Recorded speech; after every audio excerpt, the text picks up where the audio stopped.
Hello friends, welcome back to my channel sweet and spice. Christmas முடிஞ்சிடுச்சு, அடுத்தது new year தான்.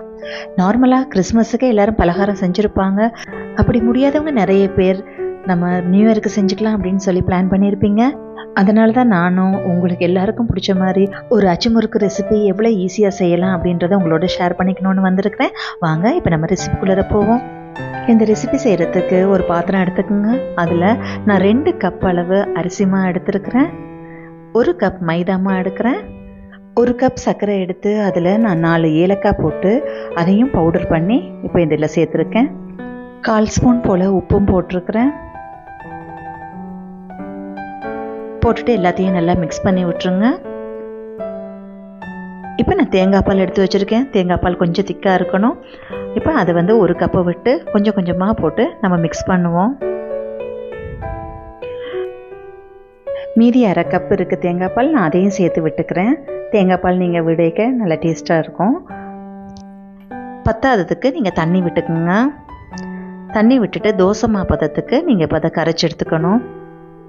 ரொம்பவும் திக்காக இருக்கக்கூடாது, ரொம்பவும் தண்ணியாக இருக்கக்கூடாது, இந்த அளவில் இருக்கணும். அதோட நான் ஒரு 2 ஸ்பூன் எள்ளு போட்டுக்கிட்டேன். கருப்பெல்லு தான் நல்லாயிருக்கும், அதனால் கருப்பெல்லு போட்டுக்கிட்டேன். இப்போ அச்சு முறுக்கு செய்கிறதுக்கு நீங்கள் அச்சு எடுத்துக்கோங்க. நான் வச்சுருக்கிறது நான்ஸ்டிக் அச்சு. இப்போ நீங்கள் அடுப்பை பற்ற வச்சு கடாயை வச்சுக்கோங்க. கடாய் சூடானதும் எண்ணெய் ஊற்றிக்குங்க. எண்ணெய் சூடாகும் போதே நீங்கள் அந்த அச்சையும் அதில் வச்சுருங்க. அச்சு நல்லா சூடானதுக்கப்புறமேட்டு அதை மாவில் எடுத்து அதை ஒரு துவைச்சிட்டு எடுங்க. ஆனால் அதை எடுத்து டிப் பண்ணும்போது ஃபுல்லாக டிப் பண்ணக்கூடாது, ஒரு 3/4 தான் டிப் பண்ணணும். ஃபுல்லாக டிப் பண்ணிங்கன்னா வரவே வராது. ஃபஸ்ட்டு ஒரு 2 தடவை அந்த மாதிரி 2-3 தடவை நமக்கு அச்சு போடும்போது கொஞ்சம் கஷ்டமாக தான் இருக்கும். அதுக்கப்புறமேட்டு போட போட பழகிடும். ஒரு 3ஆவது தடவை நீங்கள் போடும்போதே உங்களுக்கு ஓரளவுக்கு ஓகேவாகிடும். இப்படி மெதுவாக ஒன்று ஒன்றா எடுத்து நீங்கள் எண்ணெயில் போட்டு எடுத்துக்குங்க.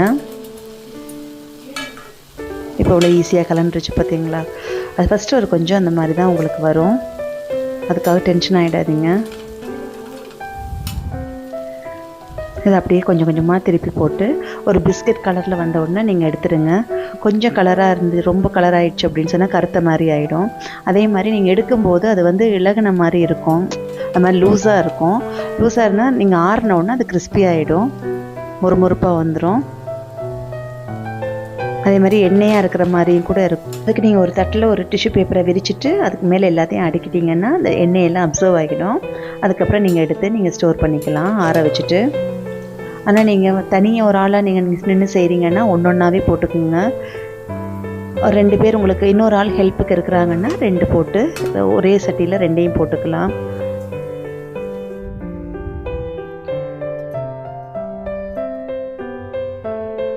இது நானே பண்ணுறனால நான் ஒன்றொன்னா தான் போட்டுக்கிறேன்.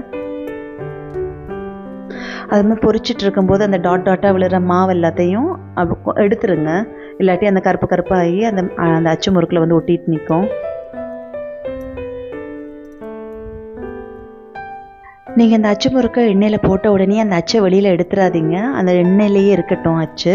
அப்போ தான் உங்களால் டக்குன்னு அடுத்த அச்சு போட முடியும். ஏன்னா அச்சில் சூடு குறைஞ்சிடுச்சுன்னா உங்களுக்கு வெயிட் பண்ணிகிட்ருக்கணும். அச்சு சூடாக இருந்தால் தான் நமக்கு மாவு பிடிக்கும். அதே மாதிரி மாவை நீங்கள் ஒரு தடவை போடும்போது ஒவ்வொருக்காவும் நீங்கள் ஒரு கிளறி விட்டுருங்க. ஒரு கரண்டி வச்சு நீங்கள் இப்படி மிக்ஸ் பண்ணி விடுங்க. இல்லைன்னா உங்களுக்கு மேலே இருக்கிற மாவு தண்ணியாக இருக்கும், கீழே திக்காக இருக்கும். அதனால் உங்களுக்கு டேஸ்ட்டே உங்களுக்கு மாறி போயிடும். அதே மாதிரி மாவு கரைக்கும் போது ஒரு பாத்திரம் வாய் அகண்ட பாத்திரமாக நீங்கள் எடுத்துக்காதீங்க. ஏன்னா நம்ம மாவு கடைசியாக போகும்போது நமக்கு அச்சை வச்சு நம்ம மாவை எடுக்க முடியாது. அதனால தான் நீங்கள் குவான்டிட்டி ஜாஸ்தியாக செய்கிறீங்கன்னா நீங்கள் பெரிய பாத்திரத்தில் கூட கரைச்சி வச்சுட்டு அப்புறமா சின்ன பாத்திரத்துக்கு நீங்கள் மாற்றிக்குங்க. இப்போ நீங்கள் எப்படி ஒன்றொன்னா போட்டு மெதுவாக பொறுமையாக எடுத்துக்குங்க.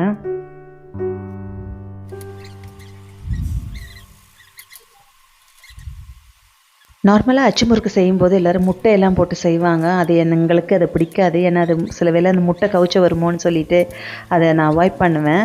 ஆனால் இதுன்னா எங்கள் வீட்டில் எல்லாருக்கும் ரொம்ப பிடிக்கும். அதே மாதிரி தேங்காய் பால் விடுறதுனால கெட்டும் போகாது, எத்தனை நாள் வேணால் வச்சுருக்கலாம். நீங்கள் காற்று போகாத ஏதாவது ஒரு இதில் போட்டு ஏர்டைட் கண்டெய்னரில் போட்டு நீங்கள் வச்சுக்கோங்க. உண்மையாகவே ரொம்ப டேஸ்ட்டாக இருக்கும். அதுமாதிரி ப்ரெக்னெண்ட்டாக இருக்கிறவங்க இந்த எள்ளு போட்டு செய்யாதீங்க, நீங்கள் நார்மலாக செஞ்சு சாப்பிடுங்க. இப்போ நான் எல்லாத்தையும் சுட்டு எடுத்துகிட்டு காட்டுறேன்.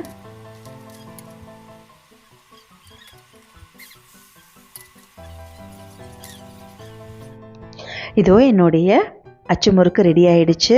ரொம்ப சூப்பராக வந்திருக்குது. இப்போ நான் இதுலேருந்து ஒன்று உடைச்சி காட்டுறேன் பாருங்கள். இது பாருங்கள், டக்குன்னு உடஞ்சிடுச்சு. ரொம்ப நல்லா இருக்குது. டேஸ்ட்டும் ரொம்ப சூப்பராக இருக்குது. நீங்கள் இதே மாதிரி ஒரு தடவை செஞ்சு ட்ரை பண்ணி பாருங்கள். உங்களுக்கு இந்த வீடியோ ரொம்ப பிடிச்சிருக்கும்னு நினைக்கிறேன். உங்களுக்கு இது பிடிச்சிருந்துச்சுன்னா உங்கள் ஃப்ரெண்ட்ஸ் அண்ட் ஃபேமிலிஸோடு ஷேர் பண்ணிக்கோங்க. என்னுடைய அடுத்த வீடியோஸை பார்க்குறதுக்கு மறக்காமல் என்ன சப்ஸ்கிரைபும் பண்ணிக்கோங்க. தேங்க்ஸ் ஃபார் வாட்சிங் ஸ்வீட் அண்ட் ஸ்பைஸ்.